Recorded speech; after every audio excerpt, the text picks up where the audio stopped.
me about you. I will always love you. I mean it. You know, Bridget gave me one of her school pictures yesterday, one of the little wallet-sized ones, and she wrote on the back of it, best friends forever. But she doesn't really mean it. She was just writing that. She wrote that on mine too. No way. Yes way. See, that's what I mean. Some friends go around writing that stuff and saying that stuff to everybody, but they don't mean it. When I say it to you, and when I write it on the back of an 8x10 school photo I give you, you know I really mean it. Kimmy and Kelly, best friends always, forever, and ever. Amen. See, that's just what amazing friends we are when we finish each other's Sandwiches. Yes, we're like one person. In two bodies. Yes. I mean, sometimes when I'm talking to you, I just feel as if I'm talking to myself.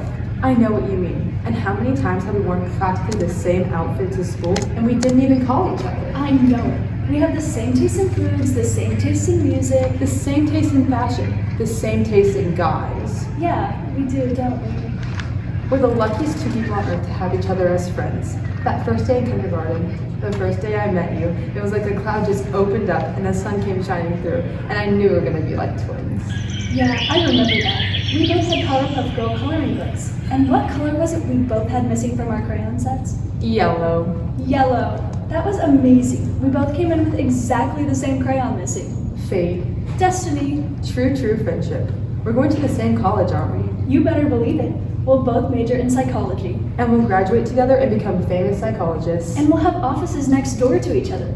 We'll call ourselves Kimmy and Kelly, best friends psychology. I like that. That's perfect. You're perfect, Kelly. So are you, Kimmy.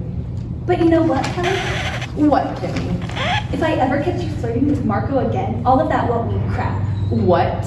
You know what I'm talking about. Hey, if anybody was flirting with anybody, he was flirting with me. Can I help it if he just finds me attractive? Why he would find a fat cow attractive, I have no idea. You're one to talk.